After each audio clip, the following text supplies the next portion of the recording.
নমস্কার, আমি প্রিয়াঙ্কা গল্পবাহন চ্যানেলে আপনাদের স্বাগত জানাই। আজকে আপনাদেরকে বলবো প্রেমে প্রতারণা গল্পের দ্বিতীয় পর্ব। গল্পটি শেষ অবধি শোনার অনুরোধ রইল। ভালো লাগলে একটা লাইক করবেন, কমেন্ট করবেন, আর প্লিজ আমার চ্যানেলটিকে সাবস্ক্রাইব করে দেবেন। আপনাদের সহযোগিতা একান্তই কাম্য। শুরু করছি আজকের গল্প, প্রেমে প্রতারণার দ্বিতীয় পর্ব। প্রথম পর্বে আমরা শুনেছিলাম তমসার খুবই গরিব ঘরের একটি মেয়ে বিধবা মায়ের সাথে থাকে। খুবই টানাটানির সংসার। মা প্রতাপের সঙ্গে দেখাশোনা করে বিয়ে দিয়েছিলেন। ভালোই চলছিল তাদের সংসার। একটি ছোট্ট ছেলে হলো 1 বছরের মাথায়, নাম তার টুবাই। প্রতাপ ও তমসা একটি ভাড়া বাড়িতে থাকতো। সেখানে আরেকটি ভাড়াটিয়া পরিবার এলো। সেই পরিবারের একটি মেয়ে, বিবাহিতা মেয়ে রিনি, যে স্বামীর সাথে ঘর করতো না। রিনির সাথে তমসার ভীষণ বন্ধুত্ব হলো এবং তমসার নতুন বয়ফ্রেন্ডের থেকে নিত্য নতুন দামি দামি উপহার পাওয়া, দামি দামি রেস্তোরাঁয় খাওয়া, এইসব শুনে তমসারও খুব ইচ্ছে হলো তার স্বামীও তাকে এইসবগুলো দিক। না দিতে পারায় তাদের মধ্যে নিত্যদিন অশান্তি হতো। অশান্তি ঠেকাতে বা কমাতে প্রতাপ তমসাকেও একটি স্মার্টফোন গিফট করলো। তারপর থেকে তমসা ফোনটি নিয়ে ব্যস্ত হয়ে পড়লো, ছেলেকে সময় দিত না। হঠাৎ একদিন প্রতাপ অফিস থেকে বাড়ি ফিরে দেখলো তমসা বাড়িতে নেই। তারপর খোঁজাখুঁজি করতে করতে লাগলো, পুলিশে খবর দিল। এখনও তমসার কোনো খোঁজ পাওয়া যায়নি। তারপর রাতুল পেশায় একজন সায়েন্টিস্ট, বিদেশে রিসার্চ করার পর এখন দেশে ফিরে এসেছে। রাতুলের ছোটোবেলা থেকে স্বপ্ন সে একটা বিরাট বড় মাপের সায়েন্টিস্ট হবে। সে এমন কিছু তথ্য আবিষ্কার করতে চায় যেটা আজ অবধি কেউ করেনি। সে এক এবং অদ্বিতীয় হতে চায়, কিন্তু এই কথা সে কারোর সাথে শেয়ার করে না। বছর 37-এর এই রাতুল ছেলে হিসেবে খুব ভালো, মানে লোকে তো তাই বলে। যেমন মিষ্টি কথা, ব্যবহার, তেমনি সুন্দর তার চেহারা। প্রায় 6 ফুটের কাছাকাছি তার হাইট। মাথার চুল কোঁকড়ানো, মুখটা লম্বা। সব সময় ঠোঁটের কোণায় হালকা হাসি লেগেই থাকে।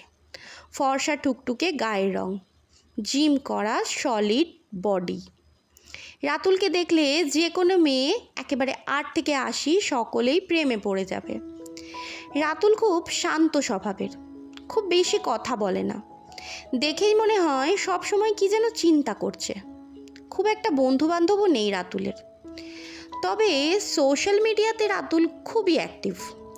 সোশ্যাল মিডিয়ার দৌলতে একটি মেয়ের সাথে তার পরিচয় হয়। একটা দুটো কথা বলতে বলতে বেশ ঘনিষ্ঠ সম্পর্ক হয়ে যায় দুজনের। চ্যাট করতে করতে ফোন নম্বর দেওয়া নেওয়া, তারপর সারাক্ষণ ফোনে কথা বলা। রাতুল একদিন দেখা করতে ডাকে মেয়েটিকে। প্রথমে মেয়েটি রাজি হয় না, পরে রাতুলের জোড়াজুড়িতে মেয়েটি রাজি হয়ে যায়। দুজনে বারংবার দেখা করতে থাকে। তারপর মেয়েটি ও রাতুল দুজনকে খুব ভালোবেসে ফেলায় রাতুল মেয়েটিকে বিয়ের প্রস্তাব দেয়। তখন মেয়েটি রাতুলকে জানায় যে সে বিবাহিত এবং তার একটি সন্তানও আছে, কিন্তু বিবাহিত জীবনে সে একেবারেই সুখী নয়। সে শুধুমাত্র রাতুলকেই ভালোবাসে আর তার সঙ্গেই থাকতে চায়।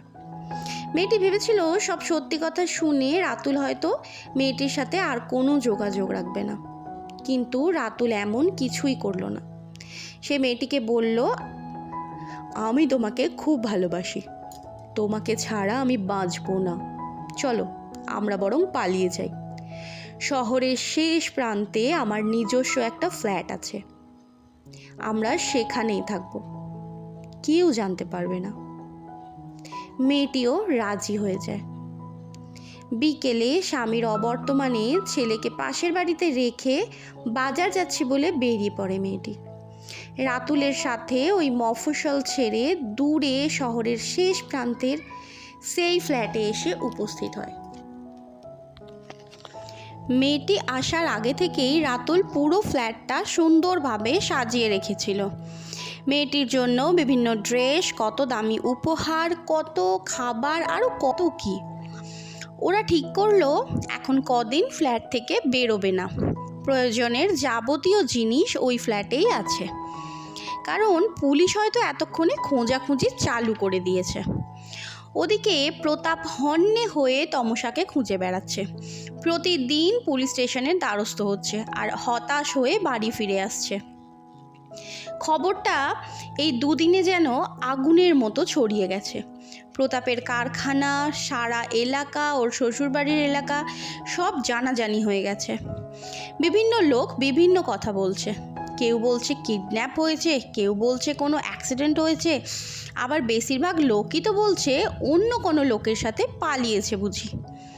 এদিকে তমসার মা প্রতাপের বাড়িতে এসে আছেন। ছোট্ট নাতিটাকে কিছুতেই বোঝানো সামলানো যাচ্ছে না। 1 সপ্তাহ কেটে যাওয়ায় পুলিশও হাল প্রায় ছেড়ে দিলেন। এদিকে রাতুল 1 সপ্তাহে মেয়েটিকে রানীর চেয়ে কোনো অংশে কম বোধ করায়নি। ঠিক 1 মাস পর চারিদিকে সব কিছু শান্ত হয়ে গেলে প্রতাপও ধীরে ধীরে কাজকর্ম নিয়ে ব্যস্ত হতে লাগলো। ছেলেকেও অনেকটাই শান্ত করা গেছে। এমন সময় হঠাৎ থানা থেকে ফোন এলো, প্রতাপকে দেখা করতে ডেকেছে। প্রতাপ তখন ছেলেকে স্কুল পাঠিয়ে নিজে কারখানায় যাওয়ার উদ্দেশ্যে তৈরি হচ্ছিল। থানা থেকে ফোন পেয়েই হন্তদন্ত হয়ে ছুটল। সাথে ভাড়াটিয়া প্রতিবেশী রিনির বাবাও গেলেন। থানায় গিয়ে জানতে পারলেন একটা ডেড বডি পাওয়া গেছে শহরের শেষ প্রান্তের জঙ্গল থেকে। পুলিশ জানালেন সেটা তমসার ডেড বডি। যেখানে ডেড বডিটা পাওয়া গেছে সেখানে গত 2 বছরে এই নিয়ে 5টা ডেড বডি উদ্ধার করলো পুলিশ। তমসাকে দেখে খুব কান্নাকাটি করলো প্রতাপ।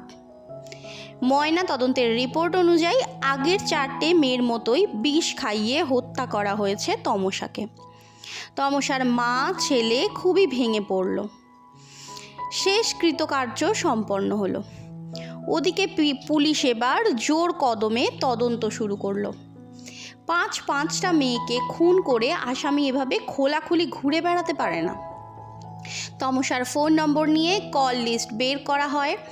সোশ্যাল মিডিয়া ঘাটাঘাটি সব করে পুলিশ একটি ছেলের উপর সন্দেহ করলেন, নাম তার রাতুল। তারপর পুলিশ রিনিকে চাপ দিয়ে জানতে পারলেন হ্যাঁ, রাতুল নামের একটি ছেলের সাথে যোগাযোগ ছিল তমসার।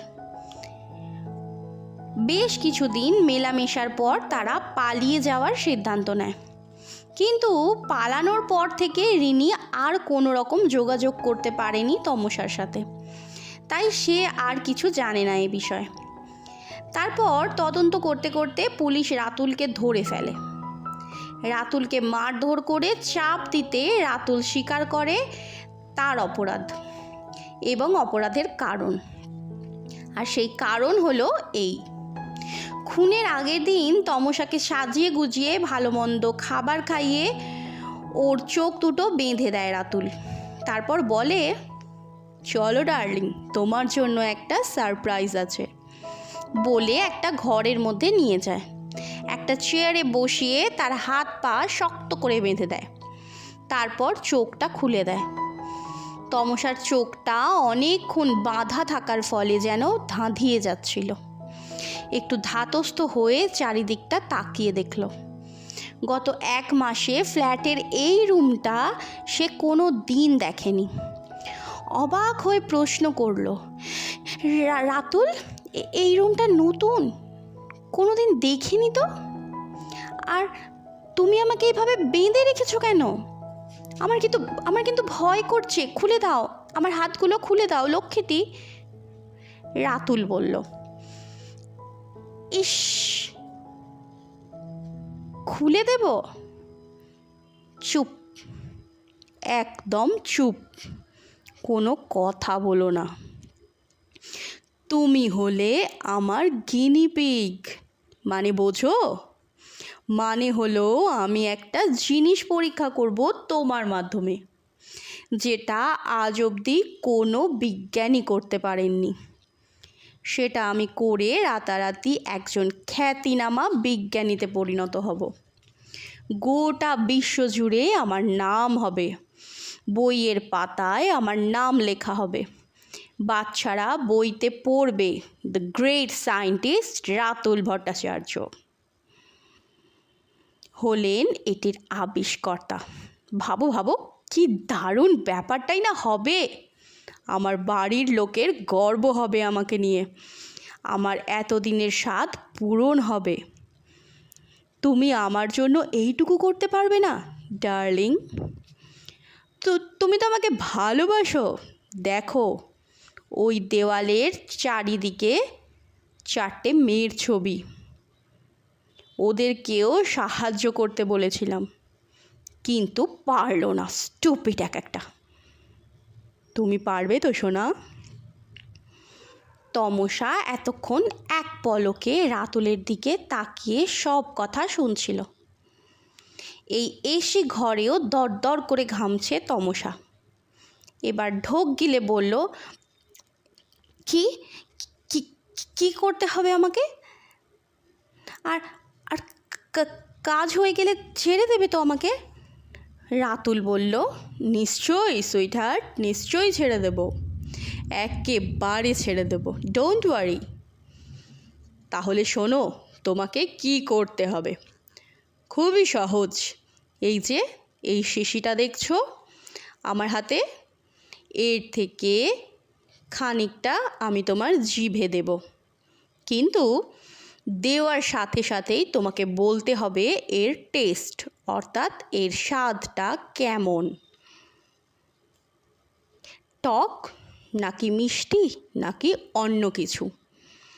তুমি যদি না বলতে পারো তাহলে আবার সেই প্রথম থেকে পরিশ্রম করতে হবে আমাকে। মেয়ে পটানো, ভালোবাসার নাটক করা, খরচা করা, উফ কি ভীষণ বোরিং ইউনো। তমসা কাঁপা কাঁপা গলায় জিজ্ঞাসা করলো, ও ওটা কি কি কি খাওয়াচ্ছ আমাকে? রাতুল বলল, এটা হলো পটাশিয়াম সায়ানাইড। জার্মান বিজ্ঞানী কার্ল উইলিয়াম সিলহে এর টেস্ট আবিষ্কার করার জন্য পটাশিয়াম সায়ানাইড জিভে দিয়ে শুধুমাত্র এস এই অক্ষরটাই লিখতে পেরেছিলেন। এস ফর সুইট অর্থাৎ মিষ্টি, এস ফর শোর অর্থাৎ টক। তাই এবার আমি তোমাদেরকে দিয়ে টেস্ট করিয়ে সঠিক তথ্য আবিষ্কার করার চেষ্টা করছি, আর সেটা যতদিন না সফল হচ্ছে একটা করে মেয়ে আমার শিকার হবে। কারণ তুমি জানো মেয়েই কেন? কারণ প্রেমের জালে মেয়েদের ফাঁসানো সোজা। এই বলে যেই তমসার জিভে পটাশিয়াম সায়ানাইডটি দিল রাতুল, কয়েক সেকেন্ডের মধ্যেই তমসা মারা গেল। রাতুল চিৎকার করতে থাকে পাগলের মতো, বলো বলো বলো বলো কেমন টেস্ট, বলো ড্যামেট বলো। ততক্ষণে সব শেষ। রাতুলের মুখে ইন্সপেক্টর সব শুনে বললেন, তোর এই পাগলামির জন্য তোর ফাঁসি হবে। এবার ওপরে গিয়ে আবিষ্কার করিস তথ্য। শেষ হলো আজকের গল্প, প্রেমের প্রতারণার 2য় পর্ব। কেমন লাগলো গল্পটি? কমেন্ট বক্সে কমেন্ট করতে ভুলবেন না। ভালো লাগলে একটা লাইক করে দেবেন, শেয়ার করে দেবেন, আর আমার চ্যানেলটিকে প্লিজ সাবস্ক্রাইব করে পাশে থাকা বেল আইকনটি প্রেস করে দেবেন, যাতে পরবর্তী গল্পটি খুব তাড়াতাড়ি আপনাদের কাছে পৌঁছে যায়। দেখা হচ্ছে পরবর্তী গল্পে, ততদিন ভালো থাকবেন, সুস্থ থাকবেন, নমস্কার।